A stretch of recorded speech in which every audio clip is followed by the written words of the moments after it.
Grettir'S SAGA, Ásmundarsonar, Grettir'S SAGA. Chapter 28. Grettir comes out to Iceland again. This summer Grettir Ásmundarson came out to Skagafirth. He was in those days so famed a man for strength and prowess that none was deemed his like among young men.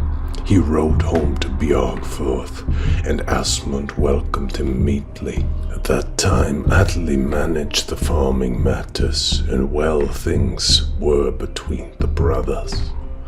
But now Grettir waxed so overbearing that he deemed that naught was too much for him to do.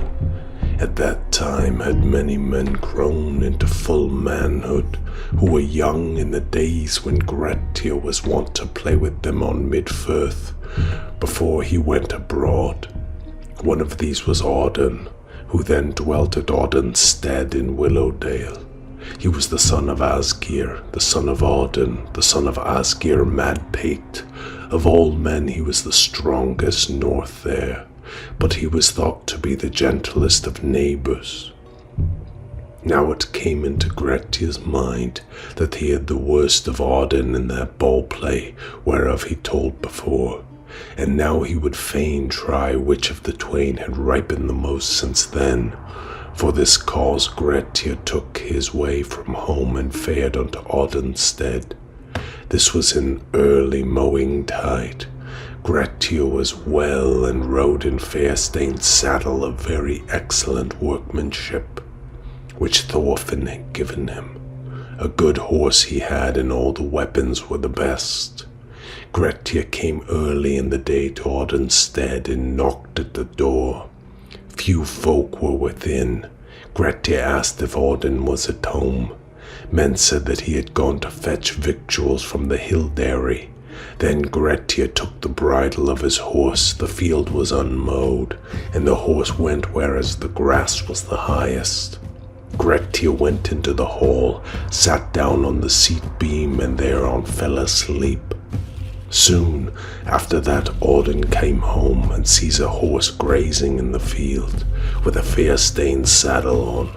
Audun was bringing victuals on 2 horses, and carried curds on one of them, in drawn-up hides tied around about. This fashion men called curd bags. Audun took the loads off the horses and carried the curd bags in his arms into the house. Now it was dark before his eyes, and Grettir stretched his foot from out the beam so that Audun fell flat down head foremost onto the curd bag, whereby the bonds of the bag brake. Audun leaped up and asked who was this rascal. Grettir named himself. Then said Audun, "Rashly hast thou done herein. What is thine errand then?" Grettir said, "I will fight with thee." "First I will see about my victuals," said Audun.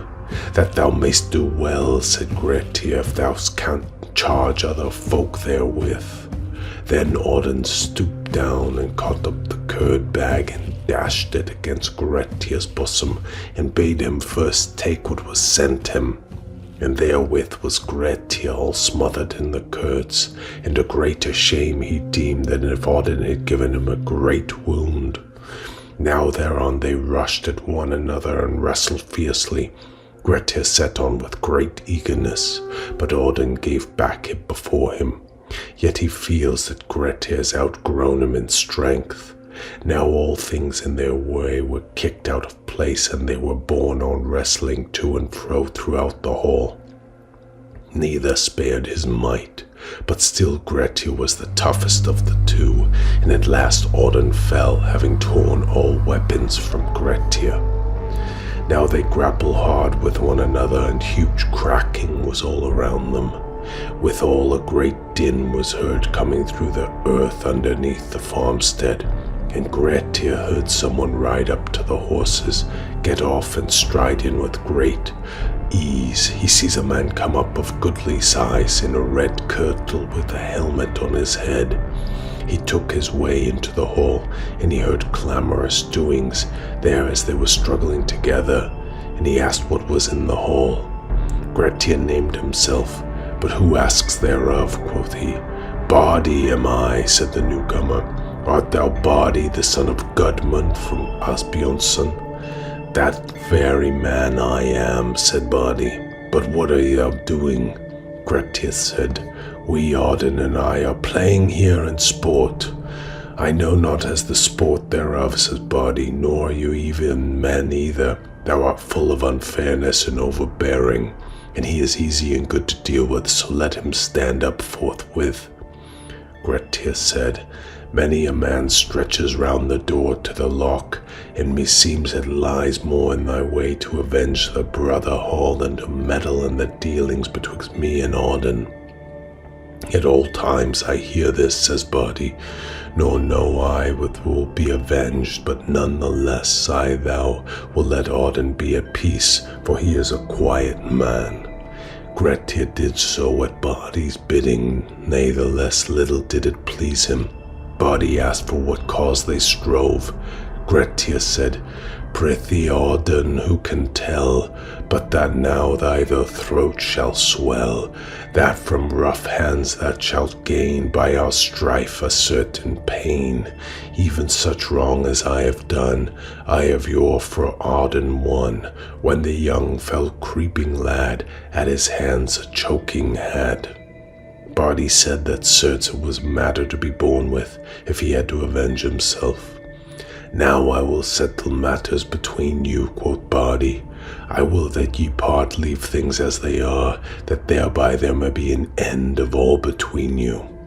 This they let hold good, but Grettir took ill liking to Body and his brothers. Now they all rode off, and when they were somewhat on their way, Grettir spake. I have heard that thou house will go to Bergfirth this summer, and I now offer to go there with thee, and methinks that I do for thee more than thou art worthy of. Hereat was Body glad, and speedily said yea thereto, and bade him have thanks for this, and thereupon they parted.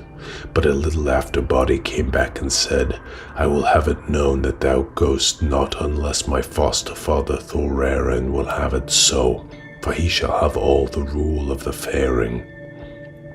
Well mightest thou, methinks, have full freedom as to thine own rede, said Grettir, and my faring I will not have laid under the choice of other folk, and I shall mislike it if thou ease my aside from the fellowship. Now either went their way, and Body said he should let Grettir know for sure if Thorarin would that he should fare with him, but that otherwise he might sit quiet at home. Grettir rode home to Bjarg, but Body to his own house. Chapter 29 of the Horse Fight at Longfit. That summer was settled to be a great horse fight at Longfit below Reeks. Thither came many men. Atli of Bjarg had a good horse, a black-maned roan of King Gala's kin. Father and son had great love for that horse. The brothers Cormac and Thorgils of Meal had a brown horse, trusty in fight. These were to fight their horse against Atli of Bjarg, and many other good horses were there. Aud, the foundling skald of Cormac's kin, was to follow the horse of his kinsman through the day. Aud was then growing a big man, and bragged much of himself, and was untamable and reckless. Grettir asked of Atli his brother who should follow his horse. I am not so clear about that, said he. Wilt thou that I stand by it, said Grettir. Be thou then very peaceable, kinsman, said Atli, for there we have to deal with overbearing men. Well, let them pay for their own insolence, said Grettir, if they know not how to hold it back. Now are the horses led out, but all stood forth on the river bank tied together. There was a deep hollow in the river down below the bank. The horses bit well at each other, and the greatest sport it was. Aud drave on his horse with all his might, but Grettir held back and seized the tail with one hand. On the staff wherewith he goaded the horse he held in the other. Odd stood far before his horse, nor was it so sure that he did not goad Atli's horse from his hold. Grettir made as if he saw it not. Now the horses bore forth towards the river. Then Odd drave his staff at Grettir and smote the shoulder blade, for that Grettir turned the shoulder towards him. That was so mighty a stroke that the flesh shrank from under it, but Grettir was little scratched. Now in that nick of time the horses reared up high, and Grettir ran under his horse's hocks and thrust his staff so hard at the side of Odd that 3 ribs brake in him. But he was hurled out into deep water, together with his horse and all the horses that were tied together. The men swam out to him and dragged him out of the river. Then was a great hooting made thereat. Cormac's folk ran to their weapons, as did the men of Bjarg in another place. But when the Ramfurthers and the men of Waternes saw that, they went betwixt them, and they were parted and went home. But both sides had ill will on with another, though they sat peacefully at home for a while. Atli was sparing of speech over this, but Grettir was right unsparing, and said that they would meet another time if this will come to pass. Chapter 30 of Thorbjorn Oxmane and Thorbjorn Tardy, and of Grettir's meeting with Cormac on Ramfurth Neck. Thorbjorn was the name of a man who dwelt at Thorodstead in Ramfurth. He was the son of Arnar Hanos, the son of Thorod, who settled Ramfurth on the side out as far as the bank on the other. Thorbjorn was the strongest of all men. He was called Oxmane. Thorod was the name of his brother, who was called Drapastump. Their mother was Gerd, daughter of Bodvar from Bodvar's knolls. Thorbjorn was a great and hardy warrior, and had many men with him. He was noted as being worse at getting servants than other men, and barely gave he wages to any man, nor was he thought a good man to deal with. There was a kinsman of his hight Thorbjorn, and by name Tardy.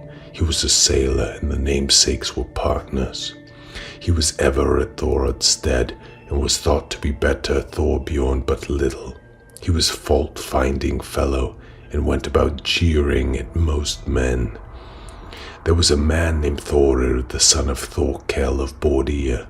He farmed first at Meals in Ramfurth. His daughter was Helga, whom slightly Helga had to wife. But after the man in slaying in Fairslope, Thorir set up for himself his abode south in Hawkdale, and farmed at the pass, and sold the land at Meals to Thorol, son of Gomli the Vendlander. His son was Gomli, who had to wife Ronvik, daughter of Ásmund the grey-haired, Grettir's sister. They dwelt at that time at Meals and had a good hap. Thorir of the Pass had 2 sons, one named Gunnar, the other Thorgir. They were both hopeful men, and they had taken the farm after their father, yet were forever with Thorbjorn Oxmane, and were growing exceedingly unruly. The summer after that just told, Cormac and Thorgils and Narfi, their kinsmen, rode south to North Riverdale on some errand of theirs. Odd the foundling skald fared also with them, and by then was gotten healed of the stiffness he gained at the horse fight. But while they were south of the heath, Grettir fared from Bjarg, and with him 2 housecarls of Atli's. They rode over to Bowerfell, and thence over the mountain neck to Ramfurth, and came to Meals in the evening. They were there 3 nights. Ronvik and Gomli welcomed Grettir well, and bade him abide with them, but he had will to ride home.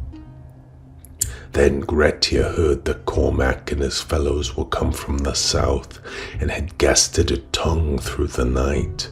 Grettir got ready early to leave Meals. Gomli offered him men to go with him. Now Grim was the name of Gomli's brother. He was all the swiftest of men. He rode with Grettir and many others. They were 5 in all.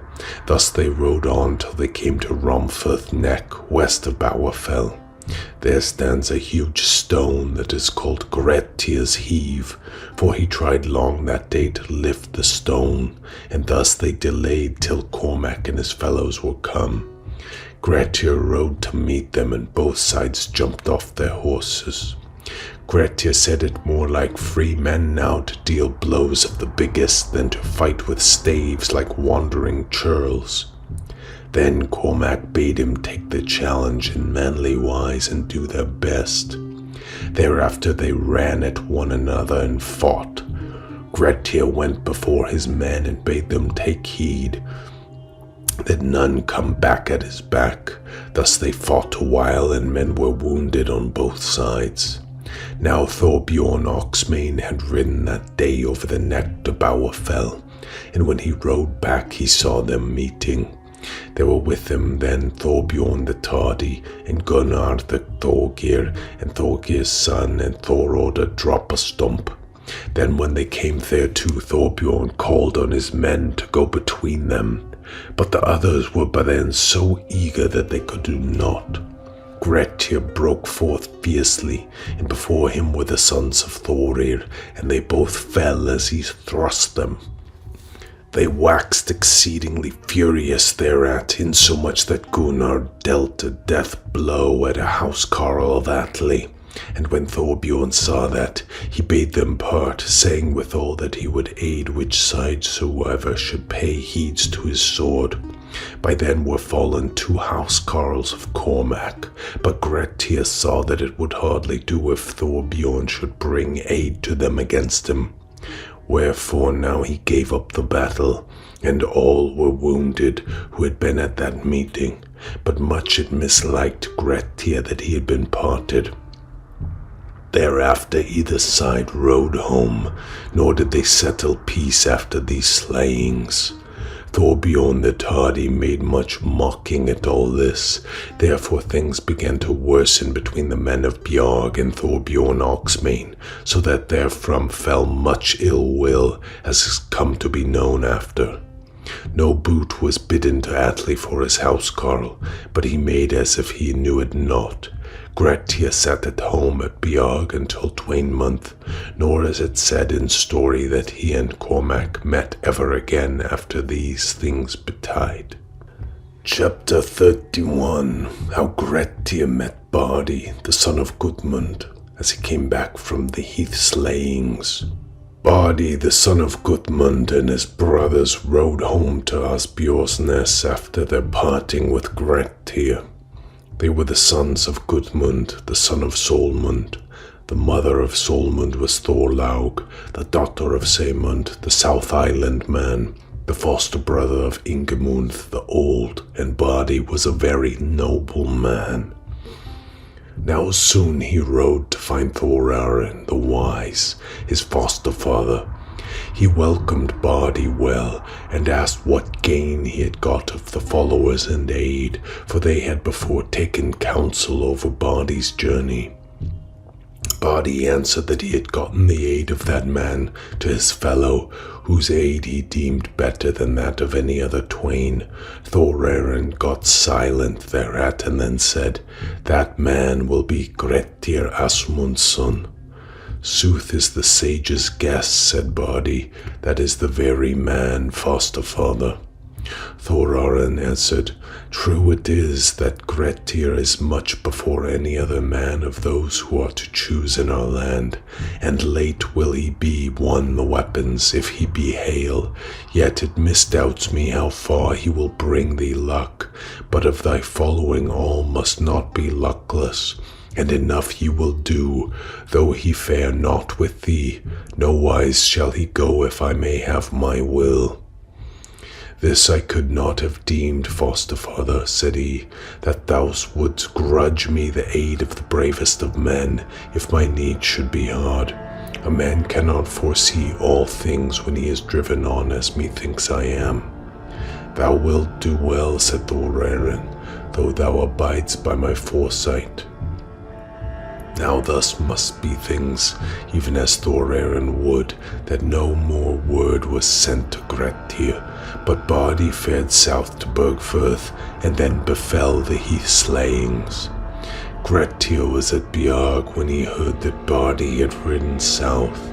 He started up in anger for that no word had been sent to him, and said that this should not they part. He had news of them when they were looking for coming from the south, and thereat he rode down to Thori's Peak for the waylaying of Bardi's folk as they came back from the south. He fared from the homestead up onto the hillside and abode there. That same day rode Bardi and his men north over 2 days' sway from the heath slayings. They were 6 in all, and every man sore wounded.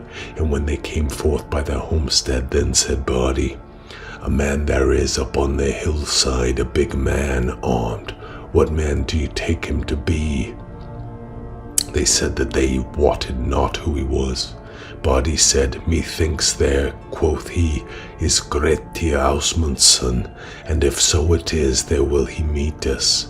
I deem that it is he misliked him that he fared not with us, but methinks we are in good not case.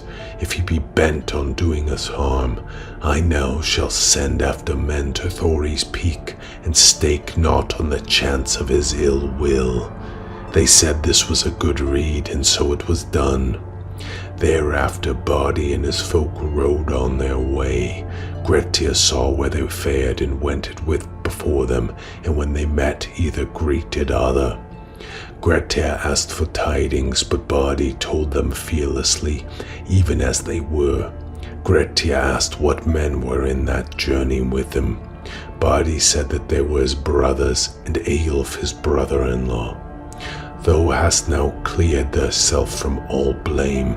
And Grettir said, "But now it is best that we try between us who is of most might here." Said Bardi, "Too nigh to my Goth have deeds of hard had been, that now I should fight with thee without a cause, and well methinks I have thrust these from me." "Thou growest soft, methinks, Bardi," said Grettir, "since thou dost not fight with me." "Call that what you will," said Bardi, "but in some other stead should I thou wreak thine high-handedness than here on me, and that is like enough, for now does thy rashness pass all bounds."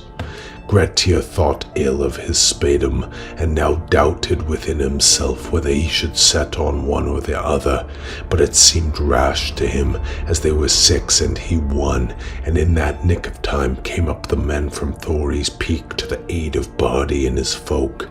Then Grettir drew off from them, and turned aside to his horse, but Bardi and his fellows went on their way, nor were there farewells between them at parting. No further dealings between Bardi and Grettir told after these things betide. Now so as Grettir said that he deemed himself well matched to fight with most men, though there were 3 together, but he would have no mind to flee before 4 without trying it. But against more would he fight only if he must need defenders at hand as it has stave. My life trust I gains 3, skilled in mist's mystery. Whatso in Hilda's weather shall bring the swords together. If over 4 there are, my wayfaring that bar, no gale of swords will I wake with them willingly.